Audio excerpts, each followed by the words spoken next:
memahami dua scene e-sport itu tidaklah mudah gitu loh. Secara keseluruhan untuk mendapatkan tim performance terbaik, maka kita butuh orang-orang terbaik pula untuk bisa mengeksekusi taktik terbaik, ya kan?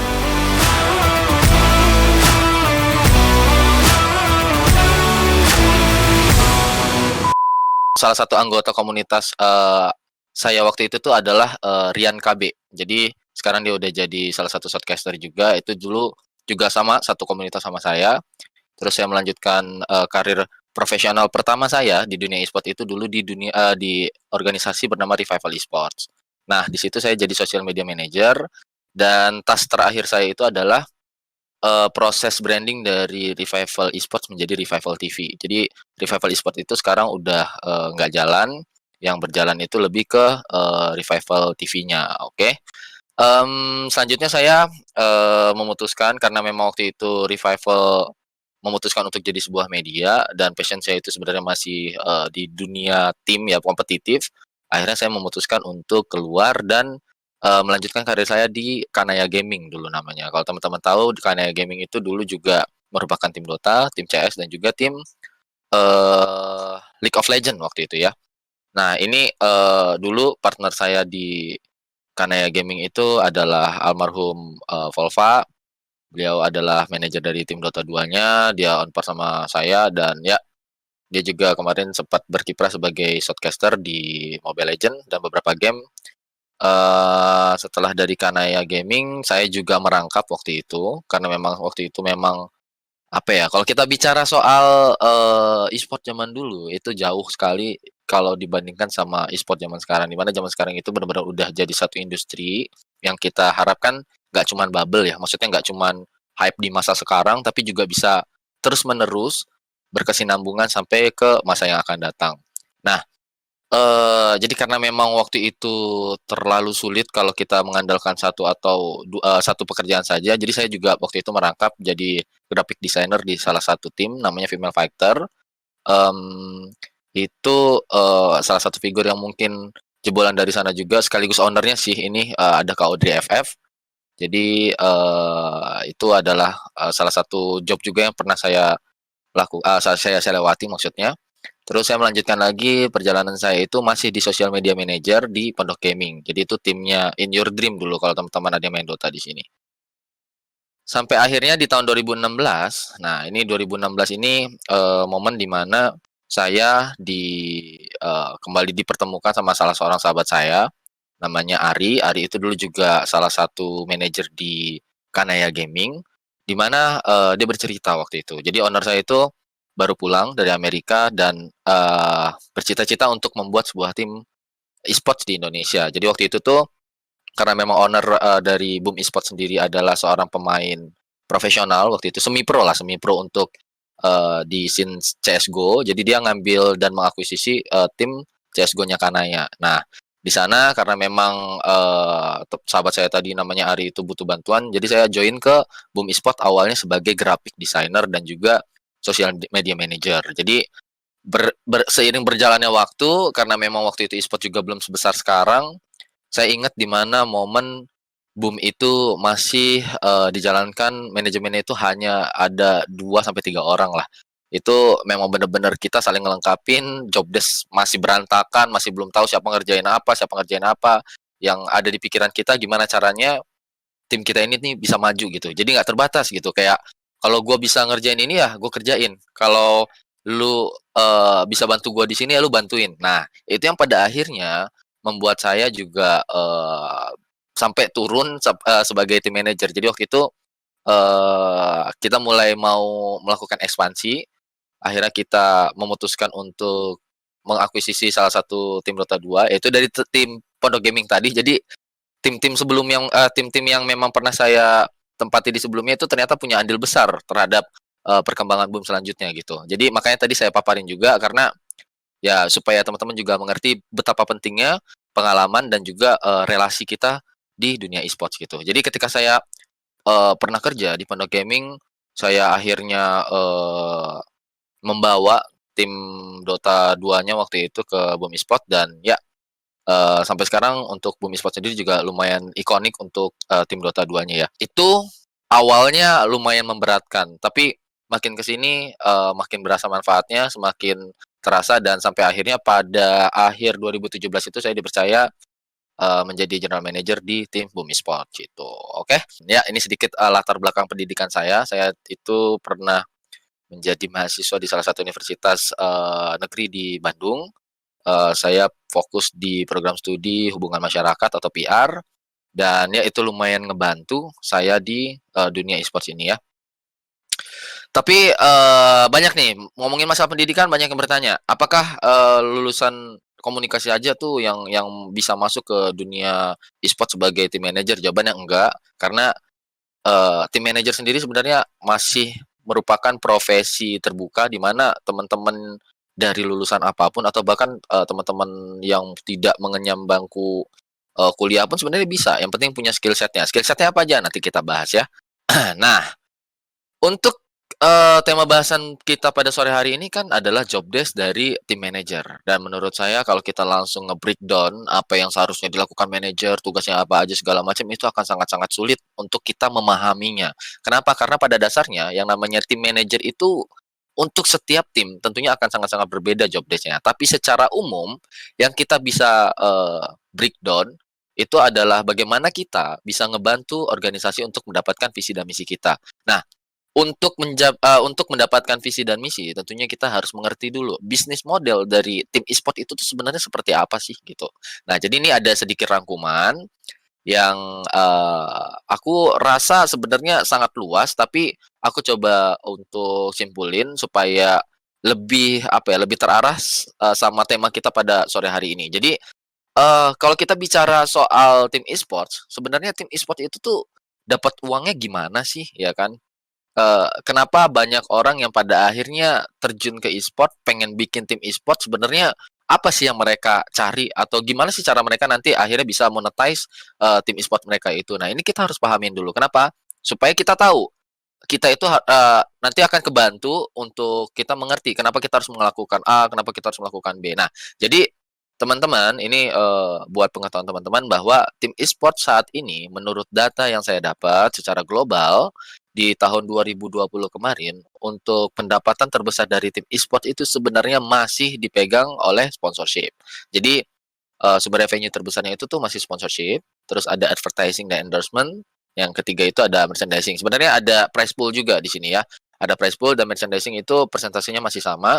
Nah, di sini, saya juga akan coba untuk kebantu teman-teman membedakan antara sponsorship sama advertising dan endorsement. Jadi untuk sponsorship, itu biasanya bersifat jangka panjang. Jadi kalau seandainya kalian punya produk, kalian pengen produk kalian itu punya value, punya, nilai yang nantinya bisa jadi daya, apa ya, jadi nilai tersendirilah untuk produk kalian. Nah, sponsorship ini tuh jadi sebuah produk akan, melakukan kerjasama jangka panjang sama, sebuah pihak lainnya, kalau kita ngomongin konteks kita berarti ke tim e-sports, agar apapun yang menjadi nilai dari tim e-sports itu bisa melekat ke produknya mereka. Nah, ini sponsorship ya, guys, ya.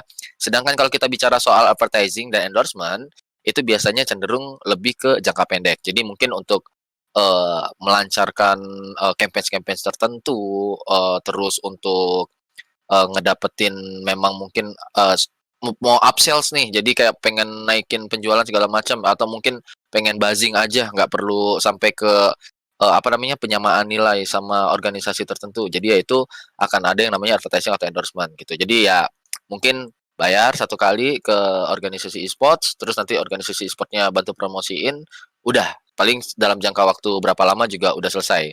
Jadi biasanya sponsorship ini karena memang jangka panjang sifatnya itu eksklusif. Walaupun ada beberapa sponsorship yang memang tidak bersifat eksklusif. Eksklusif itu apa artinya? Eksklusif itu artinya, teman-teman ini nggak boleh, sebuah tim e-sport ketika melakukan sponsorship eksklusif itu tidak boleh ngambil atau berhubungan sama produk-produk kompetitor, gitu maksudnya. Jadi kalau, kita mau ngomongin sponsorship dan advertising menurut aku cukup jelas, sekarang kita ke merchandising. Nah, merchandising itu, ya teman-teman tahu bahwa tim e-sport sekarang itu punya jersey, punya bahkan casual wear, dia punya sepatu, bahkan, melakukan kolaborasi sama beberapa pihak. Nah, itu semua sebenarnya adalah salah satu, cara untuk mereka monetize, tim e-sport-nya mereka. Nah, Sekarang pertanyaannya, ketika kita punya, sponsorship, advertising, endorsement, dan juga merchandising sebagai sumber revenue kita, apa yang kita butuhkan untuk mendapatkan ini? Kita butuh yang namanya branding dan juga marketing. Nah, branding itu apa sih? Marketing itu apa sih? Nah, mari kita samakan definisi kita. Branding yang saya maksud dalam, konteks kali ini adalah proses di mana teman-teman itu bisa, ini adalah proses di mana sebuah tim e-sports itu bisa, meningkatkan nilai, dari, value ya. Jadi brand value-nya itu gimana caranya supaya bisa naik gitu. Nah, terkait sama tim e-sport, maka kita butuh yang namanya relevansi untuk bisa melakukan branding. Relevansi itu maksudnya adalah, keterkaitan kita sama scene e-sports itu sendiri. Jadi ada mungkin teman-teman ngelihat banyak tim e-sports yang sebenarnya belum relevan.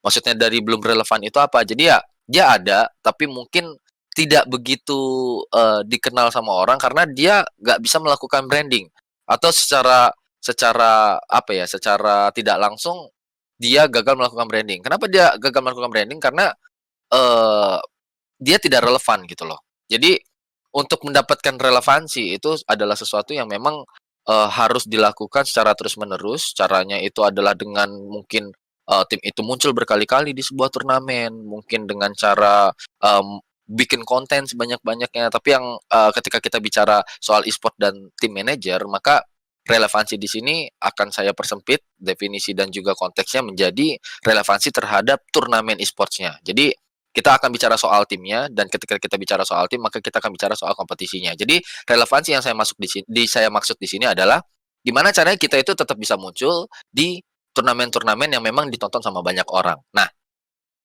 agar kita bisa tetap relevan maka kita butuh Eee, tim performance ya. Jadi kita butuh performa tim yang baik supaya kita tetap bisa, bermunculan terus di, kompetisi-kompetisi yang memang, ditonton sama banyak orang tadi. Nah, untuk dapetin tim performance ini akan ada banyak sekali yang harus kita lakukan. Eee, Contohnya kita harus, mengawasi latihan mereka segala macam. Nah, itu nanti kita akan breakdown lagi, tapi secara keseluruhan untuk mendapatkan tim performance terbaik, maka kita butuh orang-orang terbaik pula untuk bisa mengeksekusi taktik terbaik, ya kan? Jadi, ketika kita bicara sama orang yang mengeksekusi dan juga taktik, maka kita akan berhubungan sama line up dan juga coach. Nah, line up dan juga coach ini hanya bisa didapatkan yang terbaik kalau kita mengerti scene e-sports-nya itu tuh bagaimana gitu. Jadi scene e-sport di sini saya limit lagi konteksnya sesuai dengan, divisi yang nantinya kalian akan handle gitu. Jadi kalau seandainya kalian adalah tim manager dari tim Dota 2-nya Boom, maka kalian harus benar-benar punya pemahaman soal dunia Dota 2, bagaimana sistem turnamennya, bagaimana, satu tim dan tim lainnya akan berpindah, terus kayak masa transfernya itu pas kapan, momennya kapan, segala macam, terus kayak sistem kontrak di scene itu kira-kira seperti apa. Nah, ini yang nantinya akan menjadi bekal kalian bekal kalian di dunia e-sport. Nah, ini juga yang nantinya akan menjadi perbedaan antara satu tim manajer dengan tim manajer yang lain.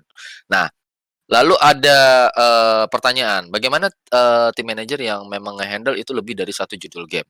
Sebenarnya nggak ada masalah, cuman memang itu menjadi satu skill set khusus juga. Kayak contohnya saya punya rekan di Boom juga, itu dia nge-handle, divisi Valorant dan juga Free Fire. Ya itu sebuah skill set yang memang menurut saya juga butuh, apa ya, butuh pemahaman khusus gitu. Jadi memahami 2 scene e-sport itu tidaklah mudah gitu loh. Jadi walaupun misalkan saya di sini posisinya sebagai general manager, itu bukan berarti saya lebih mengerti tentang, scene Dota 2 dibandingkan manajer Dota 2 saya. Ya, itulah kenapa saya butuh teman-teman manajer saya untuk ngebantu saya. Karena nantinya, pemahaman-pemahaman dari mereka itu akan benar-benar ngebantu saya untuk set goals, boom secara keseluruhan di divisi e-sports-nya gitu. Jadi, buat teman-teman sebenarnya kalau memang mau jadi tim manager, cobalah untuk memahami lebih jauh tentang bagaimana scene itu sebenarnya berjalan. Misalkan teman-teman suka nonton, Mobile Legends, let's say. Teman-teman suka nontonnya Mobile Legends. Oke, kalau kayak begitu, teman-teman harus udah mulai ikutin podcast-podcastnya mungkin, atau mungkin ikuti berita-beritanya.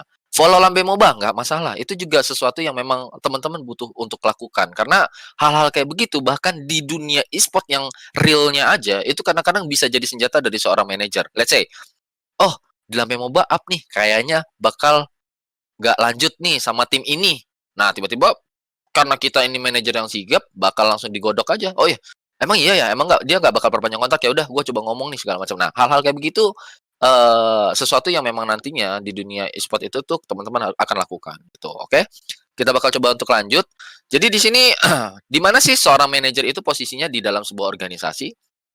Tim managers itu kalau menurut, saya pribadi, jadi ini semua materi yang saya sampaikan pada sore hari ini sebenarnya bukan bentuk baku atau patokan bagaimana, tim managers yang seharusnya. Tapi ini sebenarnya lebih ke arah patokan secara general lah ya. Ini juga saya susun bersama-sama teman-teman saya di, dunia e-sport juga, bersama manajer-manajer dari tim lain dan kita sepakat bahwa manajer itu berada di pertengahan antara top management dan juga player.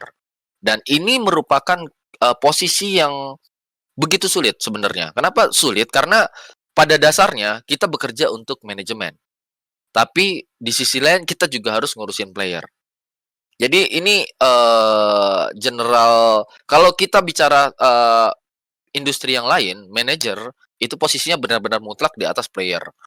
Seperti, idealnya di dunia e-sport sebenarnya. Idealnya tuh sebenarnya manajer ada di atas player, tapi kalau teman-teman tahu, player itu, e-sport itu adalah, industri di mana player itu menjadi ujung tombaknya, sebuah organisasi. Jadi terkadang mereka mem-value diri mereka sendiri sebagai orang yang memang punya hak lebih untuk mendapatkan ini dan itu. Nah, itu yang kadang-kadang bakal menjadi masalah. Nah, tugas kita sebagai manajer adalah bagaimana kita bisa menyampaikan culture, bisa menyampaikan budaya, bisa menyampaikan aturan-aturan dari, top management ke pemain kita, dan sebaliknya ketika player punya aspirasi, ketika player punya kebutuhan, ketika player punya, sesuatu yang memang perlu diketahui oleh organisasi, tugas kita adalah untuk menyampaikannya. Jadi ini lebih kurang seperti ini. Dan kenapa saya gambarkan ada 2 tanda panah di kiri dan di kanan, yaitu arahnya juga ke atas dan ke bawah, ini adalah penggambaran tentang bagaimana arus komunikasi dan juga,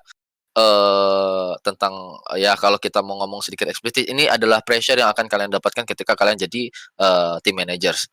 Bukan nakut-nakutin, tapi emang kenyataannya seperti itu bahwa manajer itu sebenarnya memiliki beban yang, cukup berat di mana dia akan mendapatkan pressure dari atas untuk, mendapatkan, performa terbaik dari timnya, sedangkan dari player sendiri juga biasanya juga punya request-request tersendiri, punya pressure-pressure tersendiri terhadap manajer untuk pemenuhan kebutuhannya mereka. Nah, ini teman-teman harus, sadar. Makanya kenapa kalau kalian ngelihat mungkin, ketika ada apa namanya, kayak job vacancy gitu, kayak ada lowongan pekerjaan, setiap ada lowongan tentang tim manajer itu selalu ada, kalimat siap bekerja di bawah tekanan. Itu sebenarnya salah, guys. Bukan cuman di bawah tekanan, tapi juga di atas tekanan. Jadi tekanannya itu atas bawah gitu ya, guys, ya. Jadi tadi udah sempat ngebahas sedikit ya teman-teman yang baru join sebelumnya. Mungkin, ya ini sedikit gambaran tadi aku udah jelasin soal sebuah e-sport team itu sebenarnya income-nya dari sponsorship, advertising, endorsement. Untuk dapetin ini mereka harus melakukan branding, dan untuk bisa melakukan branding yang bagus itu kita perlu relevansi terhadap, scene e-sports-nya. Jadi ketika kita ngomongin relevansi atau keterkaitan, kita butuh tim performance, dan ketika kita ngomongin performa tim, kita butuh line up dan juga coach yang bagus. Nah, untuk ngedapetin line up dan juga coach yang bagus, kita perlu pemahaman soal scene e-sports-nya itu sendiri. Nah, itu tadi yang aku udah jelasin ke teman-teman. Terus ini juga tadi aku sudah ini, buat teman-teman yang baru join juga ya, aku tadi sempat, kasih tahu bahwa manajer itu tuh tugasnya adalah sebagai, jembatan lah lebih kurang. Kita, berfungsi sebagai, orang yang menyalurkan aspirasi dari player ke manajemen, sekaligus, menjadi orang yang bisa, memberitahu ke mereka tentang budaya serta, apa ya, aturan-aturan yang memang mereka harus patuhi. Terus tentang sistem dan juga hal-hal lain yang memang sudah ditentukan sama organisasi ke player. Nah, untuk menjalani ini semua, kalau kita analogikan, ini lanjutan yang tadi, kalau kita analogikan, kita itu sebenarnya seperti orang yang sedang memegang tombak. Nah, kita adalah orang yang nantinya akan mengarahkan tombak itu akan dipakai seperti apa, tombak itu akan diarahkan kemana, sedangkan top manajemen itu adalah jenderal perangnya, guys. Kira-kira seperti itu. Nah, jenderal perangnya sendiri, kalau seandainya nggak punya pasukan yang kuat, ya otomatis mereka nggak bisa ngapa-ngapain, guys. Coba kalian pikirin kalau seandainya ada jenderal perang, terus mau ngelawan satu kerajaan tapi dia majunya cuma sendirian. Otomatis ya udah pasti kalah lah. Mau sepintar dan sebagus apapun jenderal perang, kalau seandainya pasukan nggak didukung sama pasukan yang kuat, ya itu juga nggak ada gunanya gitu. Dan sebaliknya juga ketika kita punya manpower yang kuat, kita sebagai tim manager, orang yang megang tombak juga bakal kewalahan kalau seandainya tombak kita itu tumpul. Kalau seandainya senjata kita juga nggak bisa dipakai untuk ngelawan musuh-musuh yang mungkin mereka punya senjata yang lebih bagus, kasarnya kayak begitu. Nah, ini sebuah analogi yang nantinya bisa teman-teman pakai dan juga menjelaskan bagaimana pentingnya setiap elemen dalam tim e-sports, termasuk kita sebagai tim manager. Jadi, eee, emang kenapa sih begitu penting? Oke, kita bakal lihat lagi kenapa kalian itu posisinya begitu penting. Tim manager itu kenapa penting banget. Nah, oke, ketika kita tadi udah menjelaskan bagaimana, bisnis model dan segala macamnya, kita persingkat dan kita simpulkan bahwa apa yang menjadi tugas kita adalah untuk mendapatkan winning team. Winning team itu artinya jadi tim yang memang performanya baik, tim yang menang lah pokoknya kayak begitu ya kira-kira. Jadi, tugas utama kita yang nantinya akan di-breakdown menjadi job desk yang lebih spesifik sebenarnya adalah untuk membantu tim mendapatkan performa terbaik mereka di turnamen yang sebenarnya. Jadi, kenapa aku garis bawahi dan aku pertegas in actual tournament, karena percuma kalau kalian bisa ngebuat sebuah tim itu jago tapi cuman di saat mereka latihan. Karena pasti ketika latihan dan ketika lagi real turnamen itu pressure-nya berbeda, situasinya berbeda, kondisi lawan juga berbeda, ada hal-hal yang memang mungkin, kalian bisa kontrol, ada hal yang kalian tidak bisa kontrol, tapi intinya kita sebagai manajer tugasnya adalah memastikan dan juga, membantu bagaimana sebuah tim itu tuh bisa ngasih performa terbaik mereka. Nah, ini sebenarnya line yang memang menjadi kesimpulan topik kita pada hari ini. Nah, untuk kita bisa ngebantu dan juga membuat tim yang memang punya performa maksimal, maka kita akan memulai segala sesuatunya itu dari hiring dan renewal proses. Jadi ini adalah job desk yang udah spesifik dan detail ya. Jadi ini, bener-bener actual-nya kerjaan kalian itu nanti ngapain sih. Jadi seorang manajer itu bertanggung jawab untuk melakukan hiring dan renewal proses. Jadi ada proses scouting, di mana kalian itu mencari bakat, mencari player yang bagus, mencari orang-orang yang memang menurut kalian itu punya, kemampuan dan juga potensi untuk menjadi player yang kuat atau pemain yang kuat. Terus kalian juga bertanggung jawab untuk melakukan negosiasi kepada mereka, terkait offer-an. Ya misalkan kayak kalian ngelihat nih dari sebuah turnamen kayaknya ada satu tim yang bagus nih. Kalau tim yang bagus, biasanya yang suka juga nggak cuma satu. Sama aja ketika kita ngomongin misalkan kalau ada cowok atau cewek yang ada cowok ganteng atau cewek yang cantik, nggak mungkin yang suka tuh cuman kalian doang gitu. Biasanya pasti banyak aja gitu. Nah, untuk bisa ngedapetin atau, ibarat kata nge-guide mereka, otomatis kalian juga harus melakukan usaha PDKT lah kasarnya kayak gitu kan. Nah, kalau di dunia e-sports, ini nih termasuk ke dalam proses negosiasinya ya, guys. Jadi mungkin kalian bisa ngobrol sama mereka tentang bagaimana keinginan mereka. Mungkin kalian juga kalau seandainya tim itu belum punya gambaran, kalian bisa kasih gambaran, "Oh, kita bisa sediain ini nih, terus gajinya segini, kalian bakal dikasih bootcamp ini." Nah, itu hal-hal yang termasuk dalam proses negosiasi. Terus nanti kalau negosiasinya udah oke, PDKT-nya udah mantap, nah sekarang tinggal gimana cara kita ketok palu. Kalau ibarat kata kalian PDKT, gimana caranya kalian itu ngasih momen yang berkesan supaya kalian itu diterima pas lagi nembaknya. Nah, ini proses recruiting-nya ya, guys, ya. Jadi, di dalam, proses itu finalnya itu bakal ketika mereka itu akhirnya melakukan sign kontrak sama kita. Dan ini juga terkait sama gimana caranya nanti kita di saat masa berakhirnya kontrak itu sudah mau habis, itu gimana caranya kita juga bisa ngebantu organisasi untuk, apa ya, mendapatkan kembali mereka sebagai pemain, kita di season selanjutnya. Jatuhnya kayak gimana caranya mereka itu bisa perpanjang kontrak sama kita. Karena memang dalam dunia e-sport itu hal yang wajar ketika dulu 1 tahun yang lalu si A ketika mau masuk satu organisasi kayaknya dia pengen banget, tapi setelah dia berjalan mungkin 3 4 bulan, ketika udah berjalan misalkan kontraknya 1 tahun nih, terus, di saat berjalan bulan ke-10 tiba-tiba ada masalah, guys. Entah itu sama temannya, entah itu ada kemauan dia yang tidak dituruti segala macam.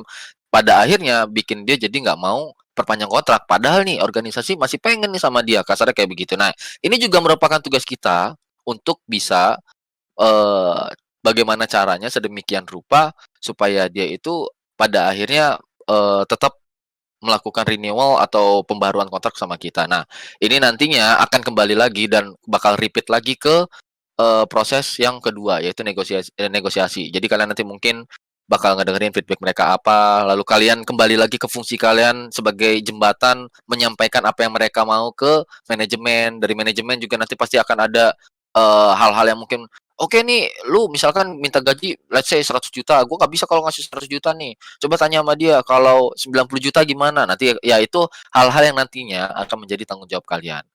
Oke, aku rasa untuk bagian ini teman-teman pasti udah sangat paham. Sekarang kita bakal lihat lagi day to day activity-nya. Nah, ini sebenarnya kalau kita ngomongin day to day activity, aku pribadi tuh cukup bingung kemarin ketika mau bikin materi ini. Kenapa? Karena biasanya tim manajer itu nggak benar-benar punya day to day activity. Kenapa? Karena yang namanya tim, itu juga pasti kebutuhannya setiap hari itu pasti berbeda. Tapi, dari semua aktivitas yang mereka jalani, ada beberapa hal yang biasanya akan sangat-sangat rutin untuk mereka lakukan. Jadi, salah satunya yang pertama, arrange scrim. Scrim ini adalah latihan bersama tim lain guna untuk, memperlancar atau mencoba sebuah taktik lah, kasarnya lebih kurang kayak begitu. Jadi misalkan aku punya tim Dota, aku mau latihan sama tim B gitu. Nah, itu tugas dari seorang manajer untuk mengatur waktu dengan si tim B-nya itu tadi, agar nanti memang kita bisa latihan bareng, lebih kurang kayak begitu. Sebentar, oke. Poin keduanya, yaitu, supervise their training. Jadi, biasanya untuk day to day training itu kan, kalau seandainya tim e-sport itu punya pelatih, biasanya yang sudah menentukan metode latihannya itu adalah si coach-nya.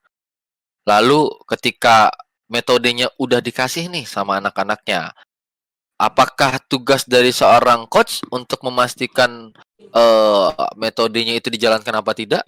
Jawabannya tergantung. Setiap organisasi biasanya punya cara yang berbeda dan punya sistem yang berbeda. Ada memang organisasi yang meminta, coach-nya atau mungkin menitik beratkan supervisi terhadap latihan itu benar-benar ke coach. Tapi ada juga beberapa organisasi yang biasanya menitik beratkan tanggung jawab untuk melakukan supervisi terhadap latihan sehari-harinya itu kepada si, manajer. Jadi coach ngasih metode latihan, bekerja sama dengan manajer, dia bakal ngasih tahu, "Nih, gua minta," misalkan kalian main PUBG nih ya, misalkan let's say, si coach-nya bilang, "Aku pengen tim aku nih, pokoknya gua pengen tim gua latihan setiap hari itu tuh solo versus squad, gimana caranya bisa dapat 20 kill." Nah, tugas kita sebagai manajer adalah untuk make sure setiap orang menjalankan itu sesuai dengan rules dan juga ketentuan yang udah dikasih sama si coach-nya, lebih kurang kayak begitu.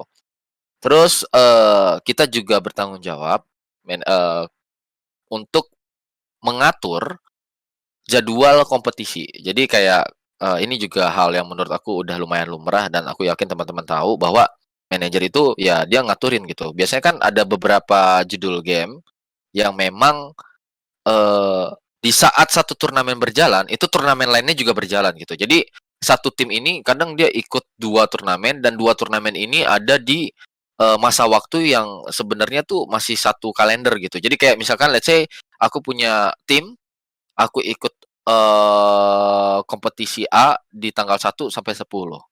Lalu ada juga aku ikut turnamen B di tanggal 2 sampai tanggal 11. Nah, itu kan ada overlap, ada tanggal yang sebenarnya saling berhimpitan untuk jadwalnya. Nah, tugas kita sebagai manajer adalah bagaimana caranya kita bisa, ngebikin tim kita itu tuh bisa bermain di dua turnamen itu tadi dengan baik gitu loh. Maksudnya dengan lancar, nggak ada bentrok jadwal segala macam. Kalau memang kalian pada akhirnya melihat potensi bahwa, "Oh ini nggak bisa nih kayaknya, mau gimana pun caranya nggak akan mungkin bisa diatur waktunya karena emang udah super padat atau apa segala macam. Nah, itu tugas kalian juga untuk menentukan kira-kira bersama dengan tim tentunya, bersama dengan tim dan mungkin top management untuk memilih kira-kira turnamen mana yang harus kalian prioritaskan. Lebih kurang seperti itu. Nah ini, biasanya, bakal lebih mudah jika kalian itu punya relasi yang baik dengan event organizer-nya. Itu biasanya, pihak IO itu kadang-kadang mau ngebantu kita, "Oh ini kita lagi ikut turnamen ini nih, bisa nggak kalau untuk jadwal ininya tuh dirubah jadi hari ini?" Segala macam. Itu hal yang biasa sebenarnya untuk terjadi di dunia e-sports. Nah, makanya dari event organizer sendiri sekarang itu juga mereka udah saling tektokan satu sama lain, jadi udah lumayan jarang event-event yang memang gede gitu saling berbentrokan, guys, oke? Selanjutnya ada juga, managing non competitive schedule. Jadi kayak jadwalnya itu nggak terbatas cuman sama jadwal kompetisinya aja, tapi juga termasuk jadwal-jadwal non kompetisi. Jadi kayak misalkan, ketika kita bicara soal branding tadi, kita nggak lepas sama yang namanya konten. Makanya setiap tim itu sekarang udah punya divisi kreatifnya sendiri, udah punya, tim production-nya sendiri. Nah, tugas kita ini sebenarnya adalah untuk berhubungan sama horizontalnya kita, sama teman-teman mungkin dari head sosial medianya bilang, "Gua mau bikin konten ini." Nah, tugas kita adalah untuk propose gitu ke mereka. Yang pertama, tanggal yang available tuh kira-kira kapan? Terus kira-kira ketika tanggalnya itu available, kondisi tim kalian itu kira-kira bakal kayak gimana? Nah, itu tugas kalian untuk mikirin. Misalkan, let's say, eee, teman-teman punya tim, teman-teman punya tim, terus, bakal bertanding pada tanggal 10.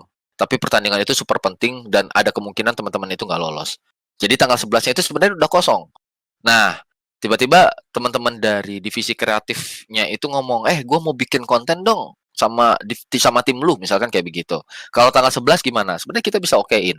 Tapi kalau manajer yang bijak biasanya itu dia ngasih waktu untuk timnya, melakukan apa ya, riset mental lah jatuhnya. Jadi kayak dia bukannya kita pesimis, tapi dia memperhitungkan ketika memang kemungkinan terburuk yang terjadi. Misalkan tanggal 10 mereka main, terus dia nanti bakal ngomong nih sama, divisi kreatifnya, "Kayaknya kalau tanggal 11 boleh sih, tapi dengan catatan kalau tanggal 10-nya menang. Tapi kalau seandainya tanggal 10-nya kalah, kayaknya gue minta tanggal 12 aja deh, soalnya kan nggak enak juga bikin konten kalau seandainya mood-nya lagi nggak enak." Nah itu hal-hal yang nanti, bakal jadi perbedaan lagi-lagi antara manajer yang menurut aku baik sama manajer yang mungkin ya sekedar ngatur jadwal aja. Jadi, hal-hal begini tentunya nanti bakal seiring berjalannya waktu teman-teman bakal mengerti, teman-teman juga bakal tahu gitu. Nah ini untuk day to day activity dan itulah hal-hal rutin yang memang biasanya dilakuin. Di luar ini sebenarnya masih ada lagi, tapi, nggak setiap hari akan mereka lakukan. Misalkan apa contohnya? Contohnya, mungkin misalkan nemenin anaknya itu untuk ngurusin, keperluan rapid antigen, terus atau misalkan mungkin kita ngomongin, harus, nemenin mereka untuk datang ke event-event yang memang mungkin hanya personal. Misalkan kayak biasanya kan ada event yang mengundang gitu, mengundang satu pemain atau 2 pemain aja, nggak satu tim full. Nah, kadang-kadang ya kita sebagai manajer juga bertanggung jawab untuk nemenin itu. Tapi untuk daily rutinnya sebenarnya ini, oke? Terus ini ada juga, facilitate player needs. Jadi kayak ini, tugas kita adalah untuk memfasilitasi apa yang jadi kebutuhan player. Tentunya masih dalam konteks yang wajar dan masih dalam konteks perjanjian kerjasama antara si player sama organisasinya. Ini benar-benar akan sangat-sangat bergantung sama kebutuhan player. Misalkan, aku pernah punya nih salah satu contoh kasusnya ya, contoh kasus realnya aja. Aku pernah punya pemain yang usianya itu 15 tahun dan bahkan sekarang juga masih punya. Jadi untuk aku bisa ngebawa dia ke Jakarta karena memang, seharusnya dia itu waktu itu pertemuan tatap muka di sekolahnya. Jadi dia waktu itu masih belum fase corona ya, guys, ya. Eee, aku itu harus bikin surat, izin ke sekolahnya dan juga surat izin orang tua. Nah, itu tugas dan tanggung jawab kita untuk, bikin hal-hal yang seperti itu. Jadi ya waktu itu aku bikinin surat keterangan bahwa memang benar dia harus mengikuti sebuah turnamen nasional, itu aku kirimin ke sekolahnya, aku juga telepon gurunya, terus izin juga sama orang tuanya, bahkan waktu itu juga sampai ke fase ngejemput mereka, ya ngejemput anaknya gitu loh, supaya ya orang tuanya juga merasa oke gitu loh, merasa aman, kasarnya kayak begitu. Ini salah satu hal yang mungkin terlihat gila nih gua jadi manajer atau jadi babysit sih, tapi ya kenyataannya dalam, realita dunia e-sport itu hal-hal yang sebenarnya sangat-sangat biasa untuk terjadi. Aku punya cerita juga mungkin dari temenku yang sekarang jadi manajer, di BTRRA itu ada Isvan, ya dia juga sering gitu, sering tektokan, harus teleponan sama orang tua dari playernya karena memang player-player dari, tim BTR sendiri kan juga masih ada beberapa yang masih bisa dibilang masih baru baru selesai sekolah lah ya, baru lulus sekolah, baru masih masa-masa anak-anak lah jatuhnya, baru beranjak dewasa, ABG, anak-anak ABG. Jadi kadang-kadang orang tua mereka itu nggak kontak langsung sama anaknya, mereka lebih percaya dan lebih, apa ya, lebih yakin kalau seandainya manajernya gitu yang melakukan report lah jatuhnya ke mereka. Jadi ini hal-hal yang memang nantinya sangat krusial, di mana nanti ketika ada, proses renewal kontrak, ini juga bakal menjadi salah satu power kita sebagai manajer. Ketika kita punya relasi yang baik, misalkan sama orang-orang di sekitar player, ini juga nantinya akan ngebantu kita gitu loh. Kita bahkan bisa minta tolong sama orang terdekat mereka untuk, ya tolonglah bantu apa segala macam. Nah, ini hal-hal kayak beginilah intinya, hal-hal soft skill yang memang nantinya akan ngebantu kalian gitu. Nah, included but not limited to their operational needs, termasuk tapi tidak terbatas pada kebutuhan operasional mereka. Misalkan, apa sih kebutuhan operasional? Misalkan gini, sebuah tim, butuh yang namanya misalkan tim mobile butuh handphone yang bagus.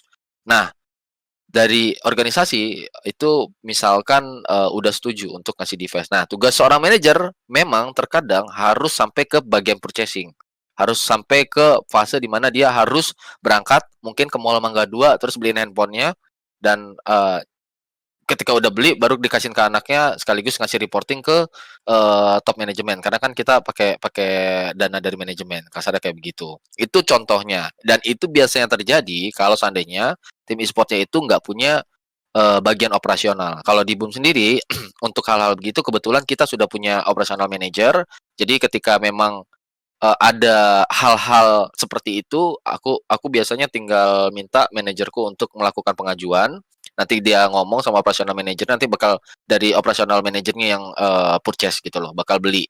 Dia bakal cari harga terbaik, bakal cari harga termurah, dengan kualitasnya juga yang paling bagus, terus mungkin cari yang paling cepat nyampenya segala macamnya. Itu yang bakal dia lakuin. Tapi kalau seandainya kalian bekerja di, organisasi nantinya yang memang menitik beratkan hal ini untuk kalian, ya kalian harus jalanin gitu loh, lebih kurang kayak begitu. Selanjutnya kita bakal ngomongin paperwork dan administration. Bentar ini atas sudah belum? Oh ya udah. Paperwork and administration. Jadi ini nih, lebih ke arah ya pekerjaan-pekerjaan yang memang mungkin terasa membosankan kalau kata teman-teman manajer gua. Itu soal bagaimana kalian daftarin turnamen, kalian catch up sama update-update turnamen, kalian tahu turnamen besar ini bakal terjadi bulan ini nih, jadi gue harus standby, terus gue harus pantengin channelnya Unipin misalkan kayak begitu. Nah itu tugasnya manajer. Jadi ketika ada misalkan gini, Unipin bikin satu turnamen besar, hadiahnya 1 miliar, let's say gitu kan.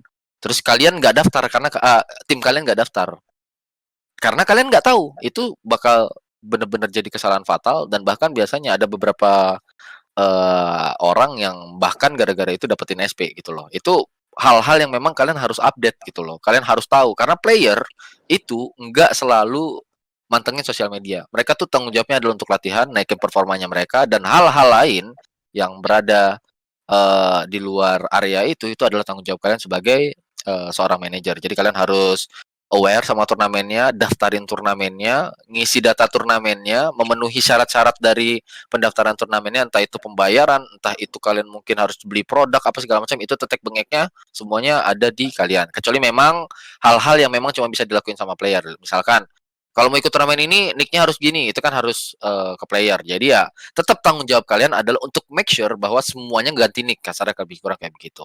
Terus ketika kita bicara tentang administration juga bakal masuk ke reimbursement.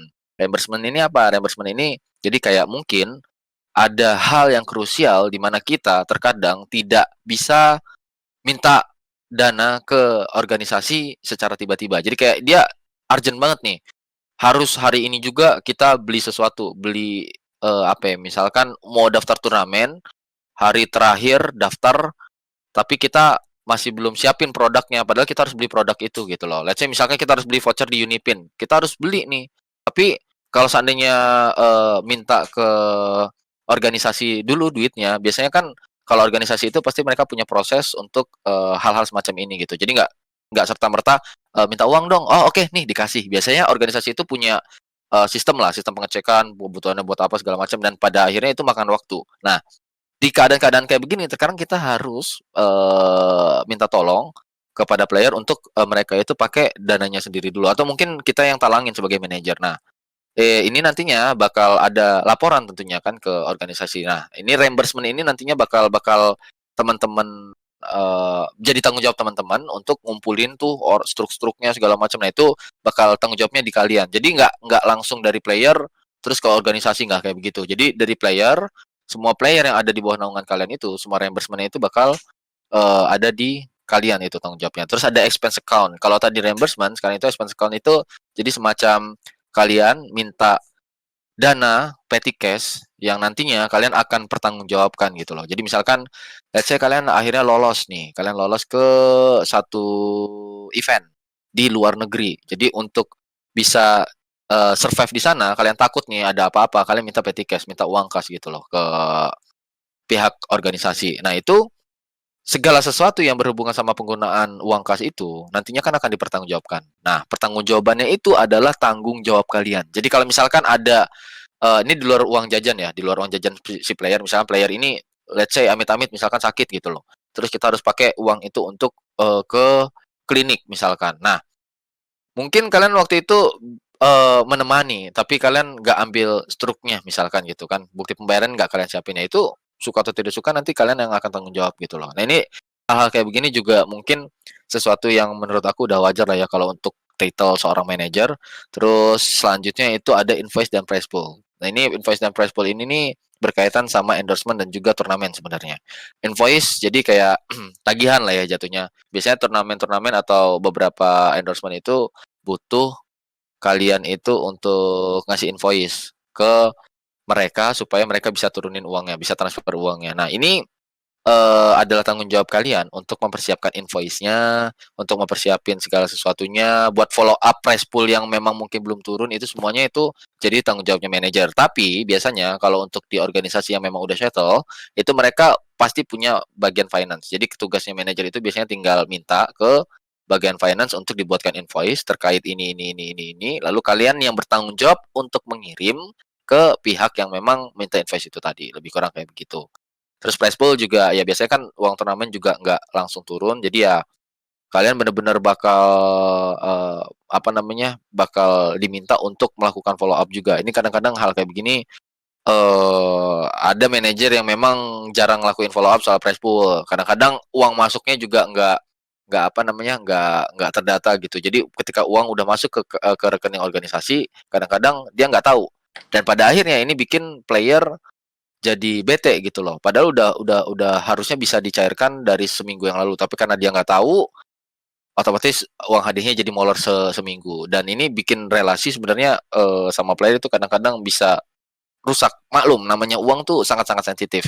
Jadi hal-hal kayak begini, aku harapin kalau buat teman-teman yang ada di sini nanti ketika terjun di dunia e-sports itu nggak apa-apa lah. Maksudnya misalkan dijanjikan 14 hari kerja, make sure ketika udah 14 hari kerja itu di-follow up, ditanya aja gitu loh. Walaupun mungkin udah masuk tinggal ditanya aja gitu. Maksudnya kayak, "Oh, bener nggak ya Mas ya udah masuk, terus ada uang bukti pengiriman apa segala macam." Karena memang biasanya di organisasi yang settle, itu uang kan pasti masuk ke rekening perusahaan, dan rekening perusahaan itu biasanya nggak setiap hari dicek dan nggak setiap hari akan ada note dari finance tentang uang yang masuk gitu loh. Jadi kalau kalian nggak update ke finance, kadang uang itu tuh nggak ada yang tahu bahwa uang itu udah masuk walaupun udah 1 bulan gitu. Kecuali pas nanti kira-kira pas tutup buku tuh baru baru ketahuan, "Oh, ini kenapa nih? Ada uang apa nih?" Segala macam. Nah ini makanya yang aku bilang tadi, kalian itu perlu, yang namanya proaktif soal invoice dan juga price pool. Karena kalau masalah uang itu sangat-sangat sensitif.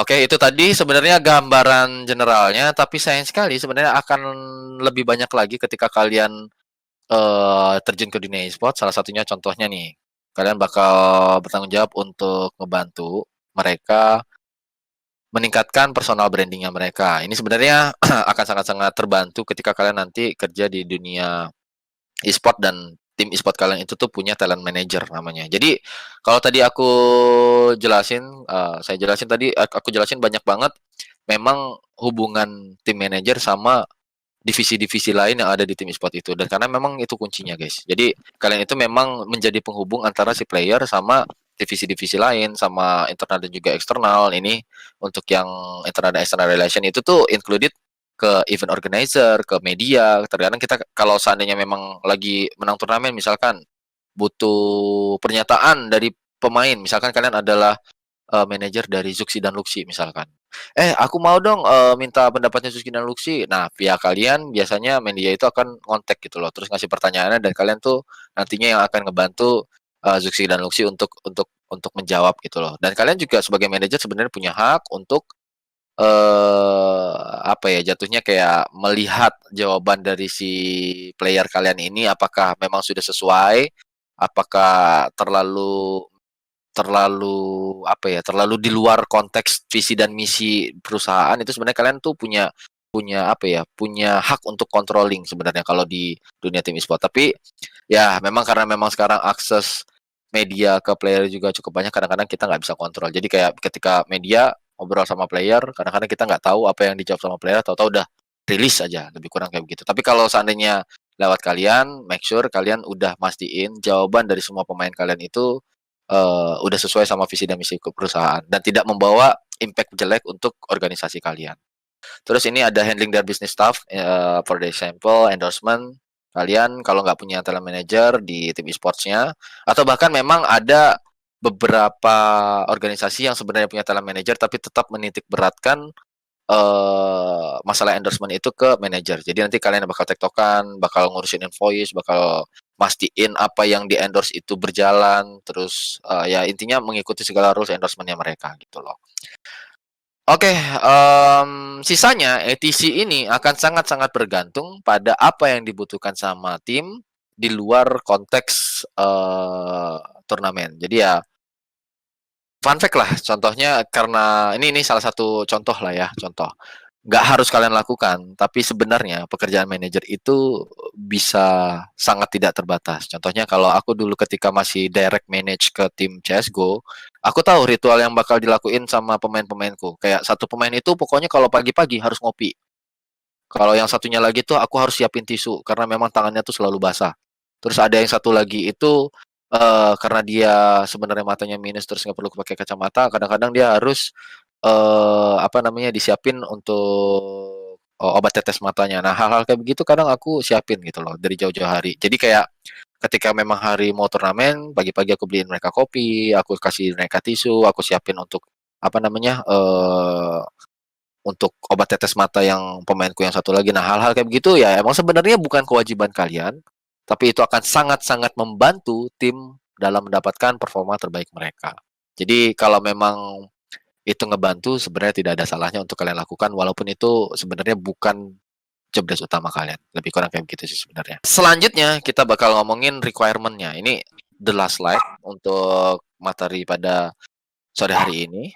Ini untuk requirement kalian ketika kalian ingin menjadi tim manager yang di-expect, misalkan kayak aku, ketika aku punya lowongan untuk tim manager, aku pasti expect mereka punya strong leadership. Karena kalian nantinya akan menghandle orang-orang yang sebenarnya akan menjadi muka perusahaan. Orang yang punya yang bakal menjadi muka perusahaan biasanya punya ego yang tinggi. Kalau punya ego yang tinggi otomatis bakal sangat-sangat susah diatur. Walaupun tidak semuanya, udah pasti. Jadi perlu leadership yang bagus. Jadi nggak cuma asal merintah, tapi kalian benar-benar paham bagaimana caranya mengatur dan bisa balik lagi ke main job kalian yaitu bring the best performance of the team gitu loh. Jadi otomatis kalian harus punya leadership, terus kalian juga harus punya time management. Karena kalau kalian nggak punya time management, percayalah kalian sebagai tim manager bisa-bisa nggak tidur.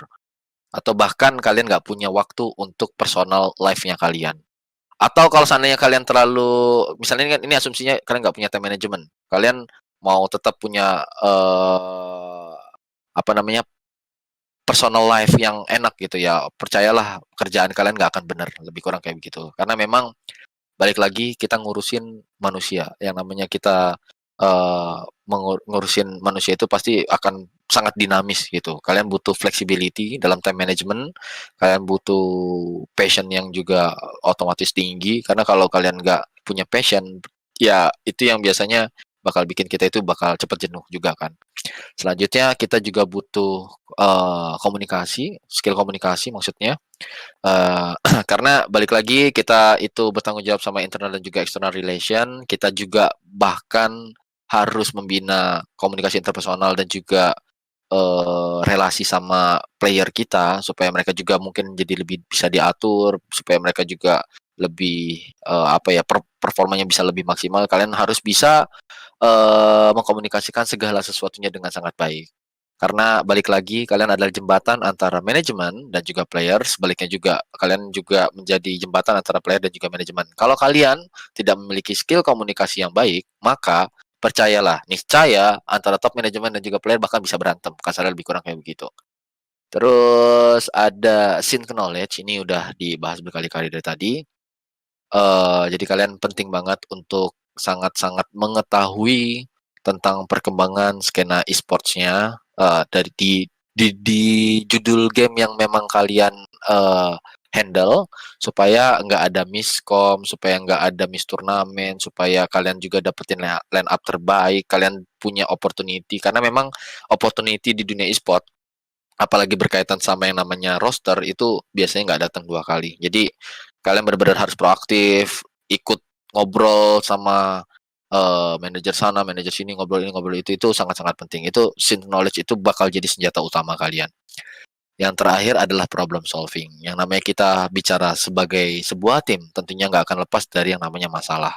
Nah, masalahnya pun pasti akan bervariasi. Bakal banyak banget karena kita, misalkan kita satu tim itu ada 4 orang aja, berarti kemungkinan besar kita akan punya 4 kali lipat masalah. Kalau kalian nggak punya problem solving yang baik, kalian bahkan akan stres, kalian bakal ngerasain masalah yang sebenarnya bukan masalah kalian itu sebagai beban. Masalah orang lain itu akan jadi beban untuk diri kalian sendiri. Itulah pentingnya kenapa kita perlu problem solving yang baik juga gitu loh. Ini untuk assignment-nya perlu dikasih nggak, Mas? Boleh, Mas. Assignment. Sebenarnya ini hanya untuk yang mau aja. Jadi kalau buat yang mau aku share screen lagi ya. Ini assignment-nya aja. Kita kan nanti bakal ada pertemuan kedua. Nanti untuk yang pertemuan kedua itu aku pengen kelihatan nggak by the way? Oke. Ini silahkan untuk teman-teman yang benar-benar pengen aja, barangkali kalian pengen sambil latihan, exercise ya kan. Aku punya satu tugas yang mungkin kalian bisa lakuin, nanti bisa dikirim by email dan mungkin akan aku bahas juga di pertemuan selanjutnya. Jadi tugasnya adalah, ayo anggap aja kalian itu sekarang jadi manajer di tim Boom Esports. Frame-nya kayak begitu dan aku pengen kalian bikin satu proposal, boleh pakai gambar, boleh pakai Microsoft Word, boleh pakai PowerPoint atau apapun video bahkan itu silahkan. Yang jelas isinya adalah bikin proposal tim. Kalian yang tentuin divisinya apa, terus pemainnya siapa, segala macam bla bla bla bla bla bla bla bla bla, terus targetnya apa, pokoknya benar-benar operasional plan-nya juga. Kalian mau ngasih dia itu kira-kira apa aja sebagai sebuah tim berdasarkan organisasi tim Boom itu sendiri. Misalkan ya, contohnya, Boom kan saat ini nggak punya tim Mobile Legend. Aku pengen kalau kalian memang tertarik sama dunia manajer, aku pengen kalian coba bikin tim proposal. Misalkan kalian pilihnya, karena Boom nggak punya Mobile Legend, aku bikinin deh proposal tim Mobile Legend. Atau mungkin tim yang lain. Atau mungkin misalkan, menurut aku Boom PUBG-nya harusnya begini. Nah, itu silahkan kalian lakuin. Terus goals kalian apa segala macamnya. Itu nanti boleh dikirim ke email khusus udah aku bikin ini, oljan@usw@gmail.com. Nanti kalau ada yang kirim, aku bakal coba, pasti aku baca. Kalau seandainya banyak, aku juga pasti akan baca semuanya. Walaupun nanti mungkin yang kita bahas di pertemuan selanjutnya paling 1 atau 2 aja. Kalaupun emang merasa kayaknya aku lagi nggak mau bikin ini, ya terserah juga sih sebenarnya. Cuman gitu. Ya, gimana? Nanti yang paling bagus dapat hadiah Unipin Credits ya. Oke. Tuh udah ditambahin ya langsung. Yang paling biar bagus seru. Bakal biar seru ya, kita assignment-nya bakal seru. Kan kompetisi. Wes, mantap. Harus dibiasain ya. supaya Apa terjun dong? ke ya. Kirain yang menang jadi manajer Loh, Bang. siapa yang tahu? Aku kebetulan Bisa jadi loh. serius. Siapa yang tahu? Soalnya kan aku kemarin baru update tuh. Lagi nyari manajer sebenarnya sih. Cuman ya kita lihat lah ya di sini. Kasarnya kayak gitu kan. Aku terbuka lah untuk semua opportunity. Kalau memang nanti aku lihat emang oke, ya why not gitu kan? Siapa yang tahu? Balik lagi siapa yang tahu? Tidak menjanjikan tapi siapa yang tahu? Ada ya, tapi yang udah pasti itu bakal dapat Unipin kredit ya, Mbak ya. Iya, benar-benar yang paling bagus Oke, ya. Nanti mantap. dipilih sama Ojan. 3 yang paling bagus. Oke, nah ini untuk materinya sendiri nanti aku coba kirim ke Mas Ryan untuk ya kalau mau didistribusiin boleh ya Mas ya. Aku nggak tahu soalnya mau share di mana. Tapi kalau Boleh, memang boleh, ada yang nanti. butuh nanti aku kirim ke Mas Ryan. Kalau memang ada yang mau Oke, Mas. apa yang screenshot ini tadi untuk materinya. Oke, mungkin dari aku itu aja sih. Terima kasih banyak untuk waktunya. Aku kembalikan lagi ke Mas Ryan dan juga Mbak Fe ya.